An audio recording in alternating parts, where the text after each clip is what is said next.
नमस्कार दोस्तों, मेरा नाम दिनेश परियार और आज हम बात करने वाले हैं बहुत ही महत्वपूर्ण टॉपिक जैन धर्म के बारे में।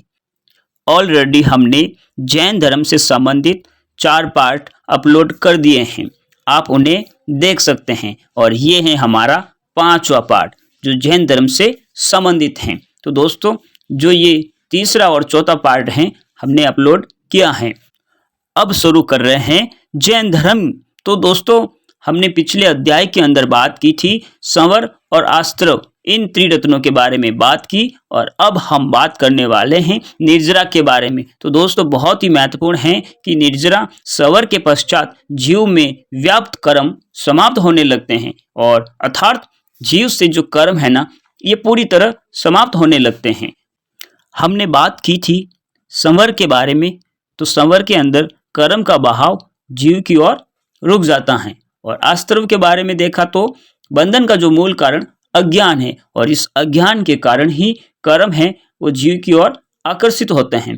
तो इस तरह निर्जरा के अंदर जीव से कर्म पूरी तरह समाप्त होने लगते हैं और मोक्ष प्राप्ति के बाद जीव जो है ना, ये जन्म मरण के चक्र से मुक्त हो जाता है। दोस्तों, बहुत ही महत्वपूर्ण है निर्जरा कि मोक्ष प्राप्ति के बाद जो जीव ये जन्म मरण के चक्र से छूट जाता है।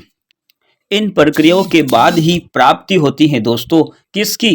अनंत चतुष्टय की प्राप्ति होती है, जो अपने आप में बहुत ही महत्वपूर्ण है। जैसे बात करते हैं तो अनंत ज्ञान, अनंत दर्शन, अनंत वीर्य, अनंत सुख, इन चारों को अनंत चतुष्टय कहा गया है और इन प्रक्रियाओं के बाद ही इनकी प्राप्ति होती है।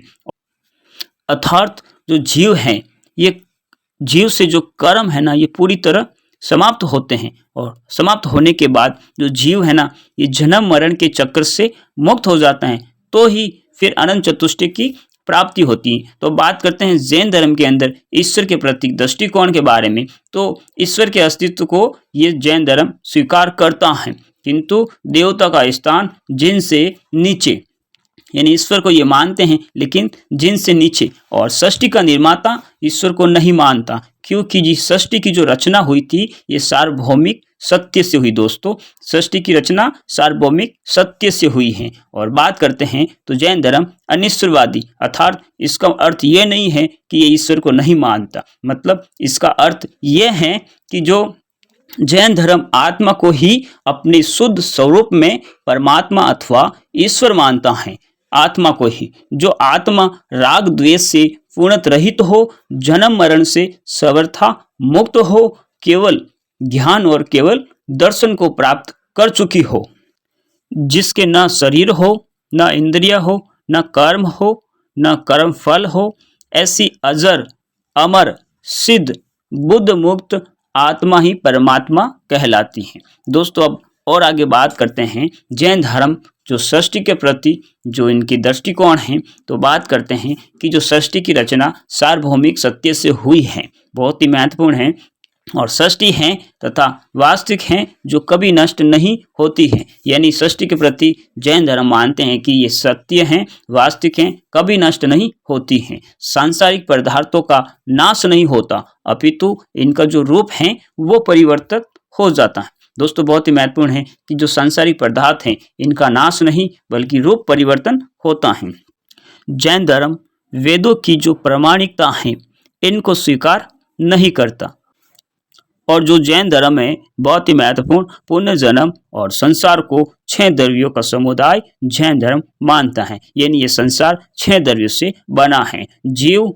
और इसके बाद बात करते हैं तो पुद्गल जो भौतिक तत्व होते हैं। और तीसरे के बारे में अगर हम बात करते हैं तो दोस्तों धर्म, धर्म अर्थात गति। और इसके बाद जो चौथा है अधर्म यानी स्थिति। और अब बात करते हैं 5वां आकाश और छठे के बारे में अगर हम देखते हैं तो काल। ये 6 जो द्रव्य हैं इनको ही इस संसार का समुदाय मानता है। दोस्तों, अगर हम इनके बारे में विस्तार से पढ़ेंगे दोस्तों तो बहुत समय लगेगा, इसलिए हम आपको संक्षेप में और बहुत ही अच्छी जानकारी दे रहे हैं। दोस्तों, आगे और बात करते हैं तो हम देखते हैं कि जो आखिरी के जो 5 द्रव्य हैं अजीव की श्रेणी में आते हैं। यानी जो पहला जीव है ये अजीव की श्रेणी में नहीं आता। और जैन दर्शन में एक द्रव्य को शरीर या वस्तु से भिन्न माना गया है। द्रव्य को एक सच्चाई के रूप में और शरीर को एक स्कंध के रूप में माना गया है। और अब देखते हैं जैन धर्म के अनुसार शरीर या वस्तु का विनाश संभव है, परंतु किसी द्रव्य को मिटाया या बनाया नहीं जा सकता। यह हमेशा से है और हमेशा ही रहेगा। दोस्तों, बहुत ही महत्वपूर्ण जानकारी है ये आप लोगों के लिए।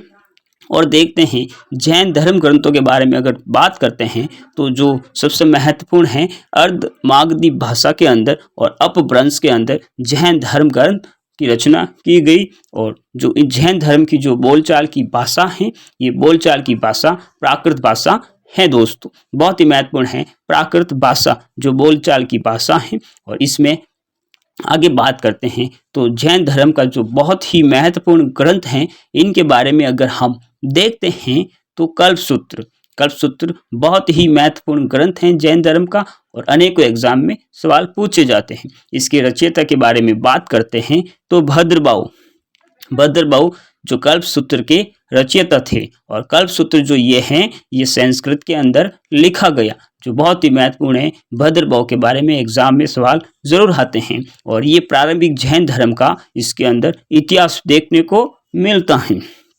और आगे बात करते हैं कल्पसूत्र के बारे में तो इसको 3 भागों में विभक्त किया गया है। और अब देखते हैं कौन कौन से 3 भाग क्या हैं। तो पहला है महावीर स्वामी के पूर्व के जो 23 तीर्थकर हैं, उनके जीवन का इसमें वर्णन है। और दूसरे के बारे में अगर बात करते हैं तो जैन धर्म के नियम और सिद्धांत इसमें देखने को मिलते हैं। और तीसरे के बारे में बात करते हैं दोस्तों, जैन गाथाओं का इसके अंदर वर्णन है। तो कल्पसूत्र दोस्तों एग्जाम की दृष्टि से बहुत ही महत्वपूर्ण है। अब आगे और बात करते हैं दोस्तों, तो हम देखेंगे कि जो जैन धर्म के धार्मिक जो उपदेश हैं, इनके बारे में देखते हैं। तो जैन धर्म के धार्मिक उपदेश पर्व कहलाते हैं। अब बात करते हैं कि अपभ्रंश भाषा का जो पहला जैन व्याकरण जो तैयार किया था, तो ये थे जैन मुनि हेमचंद्र ने ही जो अपभ्रंश भाषा का पहला व्याकरण तैयार किया था। और आगे बात करते हैं महावीर स्वामी जी व जैनों ने जो अपने धर्म उपदेश के लिए जिस भाषा का प्रयोग किया था वह प्राकृत थी। जो जैन भिक्षु थे और स्वामी जी ने प्राकृत भाषाओं में अपने उपदेश दिए थे। और अब बात करते हैं दोस्तों कि जैन धर्म की जो भारतीय संस्कृति को क्या देन है। बहुत ही महत्वपूर्ण है कि जैन धर्म द्वारा भारतीय संस्कृति को देन। तो बात करते हैं तो सबसे पहले स्थानीय भाषाओं का विकास हुआ था। तो देखते हैं कौन कौन सी भाषाएं हैं। तो प्राकृत और अपभ्रंश, और बात करते हैं तो तमिल, और इसके बाद जो हैं तेलुगु, और फिर बात करते हैं तो कन्नड़। और इन भाषाओं का जो स्थानीय भाषाओं का बहुत ही विकास हुआ था, क्योंकि इन राजवंशों ने यह जैन धर्म को संरक्षण प्रदान किया था। और अब बात करते हैं कि जो समाज को महत्वपूर्ण योगदान है, तो इनके बारे में देखते हैं। तो जैन धर्म द्वारा अहिंसा, सदाचार, संयमित जीवन, ये भारतीय समाज को बहुत ही महत्वपूर्ण योगदान है। और अब बात करते हैं कि राजस्थान, गुजरात, मध्य प्रदेश और उड़ीसा आदि यहाँ से जो हमें प्राप्त हुए हैं, तो जैन मंदिर, मूर्तियाँ, गुफाएं और उत्कृष्ट गुफाएं स्थापित की इन्होंने, वो मूर्ति कला का ये सब प्रतीक चिन्ह। तो दोस्तों इन सब के बारे में अगले अध्याय के अंदर हम और बात करेंगे, और दो पार्ट्स और बनेंगे जैन धर्म से संबंधित। और दोस्तों मैं आपको यकीन दिलाता हूँ कि ये जो भी हम पढ़ा रहे हैं बहुत ही महत्वपूर्ण है, और आपके UGC net first grade college lectures यानी इतिहास के जो इनमें से सवाल जरूर पूछे जाएंगे। दोस्तों अगर आपने हमारे इस चैनल को सब्सक्राइब नहीं किया है तो सब्सक्राइब जरूर करना। हम समय समय पर इतिहास से संबंधित महत्वपूर्ण जानकारी आपको देते रहेंगे। धन्यवाद।